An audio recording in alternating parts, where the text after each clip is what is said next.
Oke, mulai. Selamat siang menjelang sore, Mister dan teman-teman.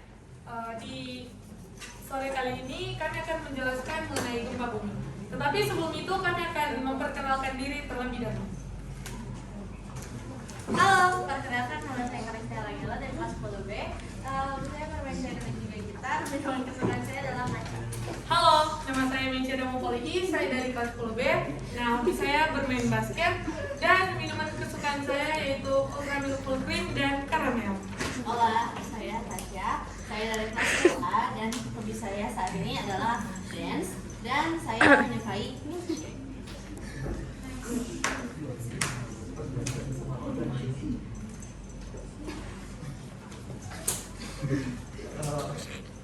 Perkenalkan, nama saya Rasul Poluan dari kelas 10B. Hobi saya dance, minuman kesukaan saya air putih. Dewasa nama saya Terpilih dari 10A dan itu hobinya itu baca komik dan membantu mereka itu bersahabat. Nah, tolong ada pantun, tapi jangan ditertawakan. Ikan hiu makan tomat, selamat mendengarkan. Cakep.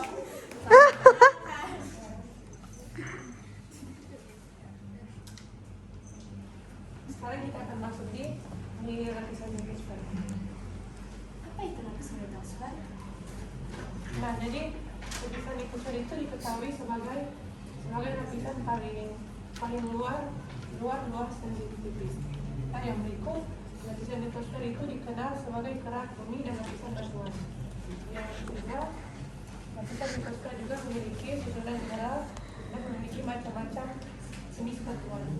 Nah, yang terakhir itu lapisan litosfer memiliki ketebalan rata-rata 1.200 km. Nah, faktanya juga litosfer itu berhubungan erat dengan salah satu lempeng yaitu tektonisme.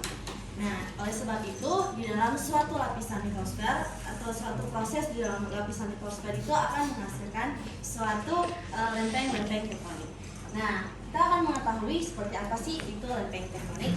Nah, jadi lempeng tektonik menurut beberapa ahli geografi mengatakan bahwa lempeng tektonik merupakan salah satu penyusun materi yang berada di bagian atas permukaan bumi, di mana di dalam pergerakan dalam lempeng tektonik sendiri itu terjadi di bagian kerak bumi, di mana kerak itu merupakan salah satu istilah dari dinamika litosfer. Di dalam dinamika litosfer itu ada yang namanya inti bumi paling dalam, inti bumi paling luar, mantel dan juga kerak. Nah, dalam pergerakan lempeng tektonis sendiri itu akan menghasilkan suatu pembentukan tinggi maupun rendahnya suatu permukaan yang menghasilkan suatu lipatan, lekukan maupun patahan yang terjadi, sehingga akan mempengaruhi wujud atau permukaan bumi tersebut. Nah, tektonik itu ada di sini. Nah, jadi di dalam pergerakan lempeng tektonik itu sendiri ada salah satu gaya yang berperan yaitu gaya gesekan. Di mana gaya gesekan itu terjadi antara dua benda atau lempeng yang saling bergerak dan bersentuhan secara berlawanan. Nah, di dalam proses pergerakan tersebut itu mirip dengan salah satu pergerakan yaitu pergerakan secara transport. Seperti ini. Nah, selanjutnya kita masuk ke dinamika litosfer. Dinamika litosfer terbagi menjadi dua, yaitu tenaga endogen dan juga tenaga eksogen. Tenaga endogen adalah tenaga yang berasal dari dalam bumi, sedangkan tenaga eksogen adalah tenaga yang berasal dari luar bumi. Nah, sekarang kita akan lebih fokus ke tenaga endogen. Yang pertama adalah tenaga endogen terbagi menjadi tiga, yaitu tektonisme, vulkanisme, dan juga seisme. Yang pertama adalah tektonisme. Tektonisme berhubungan dengan gempa lempeng. Tektonisme itu adalah proses yang terjadi akibat pergerakan, pengangkatan, lipatan, dan juga patahan pada struktur tanah di suatu daerah. Lalu selanjutnya adalah vulkanisme. Vulkanisme itu berhubungan dengan letusan gunung berapi. Vulkanisme adalah proses naiknya aliran magma yang keluar menuju permukaan bumi melalui suatu rekahan yang ada dalam kerak bumi. Lalu yang ketiga adalah seisme. Seisme atau runtuhan itu berhubungan erat dengan lempeng dan juga letusan gunung api.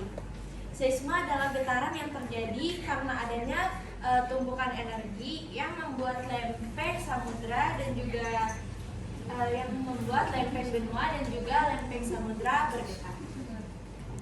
Nah, lanjutan dari penjelasan saya mengenai tektonisme. Tektonisme itu terbagi dari dua jenis, yaitu epirogenesa dan orogenesa.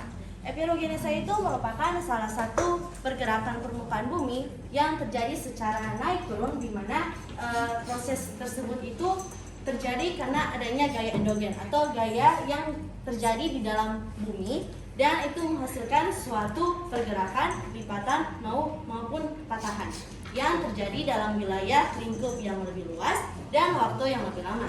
Sedangkan jenis tektonisme kedua orogenesa itu berbanding atau berbeda jauhnya dengan epirogenesa, di mana orogenesa itu merupakan suatu proses permukaan itu mengalami pergerakan secara vertikal maupun horizontal dalam wilayah lingkup yang lebih sempit dan waktu yang lebih singkat. Ini adalah epirogenesa positif, di mana kita bisa lihat di sini seolah-olah permukaan laut akan semakin naik dan lautan itu perairan lautan itu akan semakin turun. Sedangkan epirogenesa negatif itu di mana permukaan laut itu seolah-olah turun dan permukaan laut itu seolah-olah naik. Nah, ini merupakan salah satu contoh dari orogenesa, yaitu patahan. Ini juga lipatan. Ini patahan. Nah, sekarang kita masuk pada gempa bumi. Nah, apa sih yang dimaksud dengan gempa bumi? Gempa bumi adalah getaran atau getar-getar yang terjadi di permukaan bumi akibat pelepasan energi dari dalam secara tiba-tiba yang mengakibatkan atau menciptakan suatu gelombang seismik.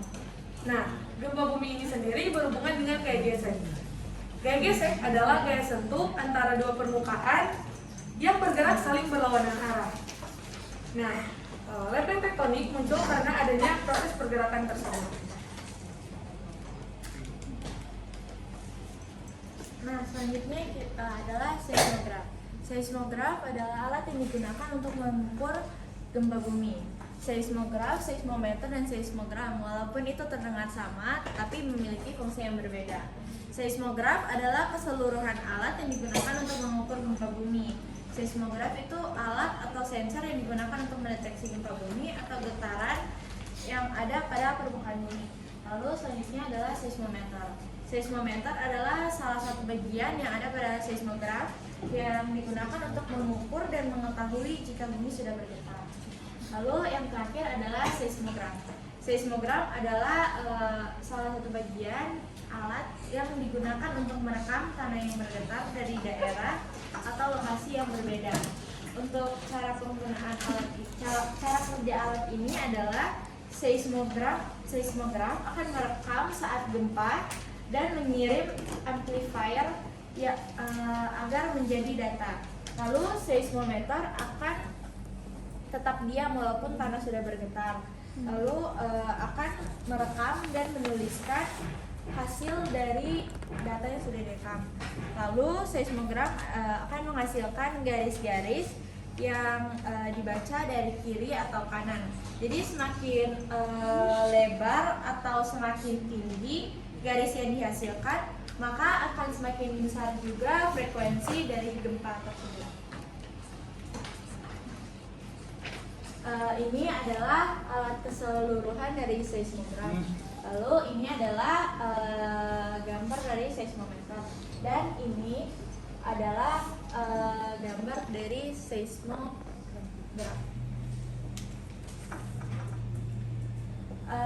Skala dalam gempa bumi terbagi menjadi 3, yaitu skala Richter, skala magnitudo, dan skala Mercalli. Nah, skala Richter adalah skala pengukuran gempa yang dikembangkan oleh Charles Richter. Skala ini hanya berlaku pada rentang frekuensi dan jarak tertentu. Lalu pada gempa bumi, intensitas guncangan dihitung menggunakan skala Richter dengan rentang 1 sampai 12. Ini adalah frekuensi dari skala Richter. Untuk frekuensi 1 itu hanya dapat dirasa, tidak terlalu terasa atau tidak terasa, hanya dapat dirasakan oleh beberapa orang dalam keadaan tertentu, tetapi masih dapat direkam oleh seismograf. Untuk skala 2 sampai 3 skala Richter mulai dapat dirasakan oleh beberapa orang dalam keadaan diam di dalam rumah dan dapat terekam oleh seismograf. Lalu untuk 4 skala Richter itu sudah bisa membangunkan orang dari tidur, orang yang sedang tidur. Lalu untuk 5 skala Richter mulai dapat dirasakan oleh setiap orang dan dapat menghentikan bandul jam. Lalu untuk 6 sampai 7 skala Richter dapat menyebabkan gerobak rusak dan perabotan mulai rusak. Lalu 8 sampai skala Richter dapat mengakibatkan pasir dan juga lumpur mulai terlempar dan dapat membuat keadaan medikanik dan dapat menyebabkan kerusakan. Lalu untuk 10 skala Richter dapat menyebabkan kepanikan dan juga kerusakan yang parah. Dan 11 skala Richter sudah dapat menimbulkan kerusakan dan kepanikan dan mulai membuat bangunan rusak. Lalu untuk 12 skala Richter dapat membuat komunitas dalam penduduk itu hancur dan juga beberapa bangunan mulai rusak.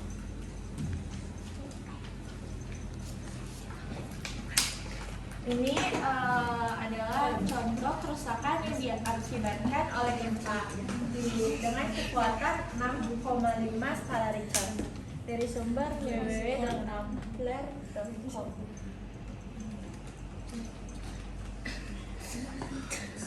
Nah, selanjutnya adalah skala magnitudo. Skala magnitudo merupakan adopsi dari skala Richter. Skala magnitudo merupakan skala yang lebih rinci lagi. Rentang skala magnitudo adalah 2,5. Rentang skala magnitudo adalah 1 sampai 8 atau lebih. 2,5 atau kurang biasanya tidak terasa tapi masih dapat direkam oleh seismograf. Lalu 2,5 sampai 5,4 mulai terjadi kerusakan ringan pada bangunan. Lalu 5,5 sampai 6,0 dapat menyebabkan juga kerusakan pada bangunan-bangunan. Lalu 6,1 sampai 6,9 banyak kerusakan di daerah yang padat akan penduduk. Lalu 7,0 sampai 7,9 gempa bumi besar dengan kerusakan yang serius. Dan 8,0 atau lebih dari 8 adalah gempa yang sangat hebat. Dan yang terakhir adalah skala Mercalli, adalah skala yang sangat subjektif dan kurang tepat dibandingkan dengan perhitungan magnitudo gempa lainnya.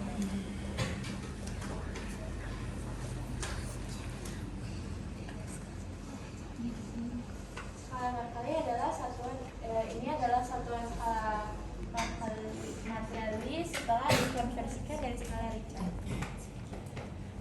Nah, sekarang kita masuk ke bagian selanjutnya.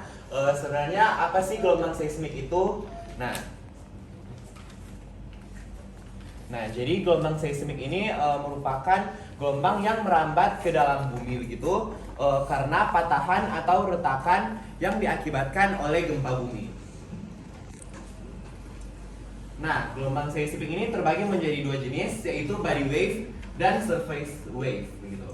Nah, body wave ini merupakan gelombang yang menjalar pada bagian dalam bumi dan memiliki frekuensi yang lebih tinggi daripada surface wave begitu. Nah, body wave sendiri terbagi menjadi 2 jenis, yaitu gelombang sekunder dan gelombang primer. Nah, gelombang sekunder ini merupakan gelombang transversal yang arah geraknya tegak lurus dengan arah perambatan gelombang gitu. Nah, sedangkan gelombang primer ini merupakan gelombang longitudinal yang arah geraknya sejajar dengan arah perambatan gelombang. Nah, lanjut ke bagian selanjutnya yaitu surface wave. Nah, surface wave ini merupakan gelombang yang hanya terdapat pada lapisan kerak bumi saja dan memiliki frekuensi yang lebih rendah daripada body wave. Nah, surface wave ini terbagi menjadi dua, yaitu gelombang Rayleigh dan gelombang Love. Gelombang Rayleigh ini merupakan getaran partikel batuan yang bergerak melingkar berbentuk elips terhadap arah perambatan gelombang. Nah, selanjutnya gelombang Love merupakan getaran partikel yang dihasilkan dari interaksi antara SH wave dengan permukaan tanah lunak dan tidak memiliki komponen gerakan horizontal dari partikel. Nah, sekarang kita masuk pada dampak pergerakan lempeng tektonik. Yang pertama, terjadinya pergerakan divergen. Pergerakan divergen atau batas divergen merupakan zona yang mengalami proses pergerakan lempeng yang saling berjauhan satu sama yang lain. Yang kedua, terjadinya pergerakan konvergen. Pergerakan konvergen atau batas divergen atau batas konvergen merupakan zona yang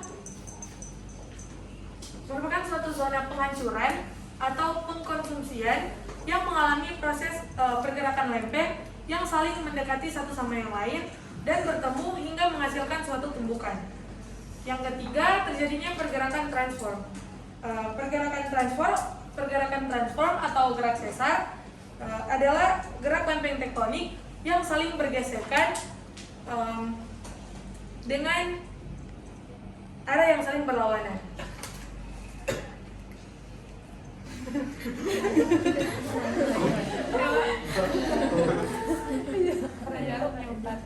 Jangan simpan dalam hati. Kalau ada kata yang salah, Jangan simpan di dalam hati. Sekian dan terima gaji. Oh.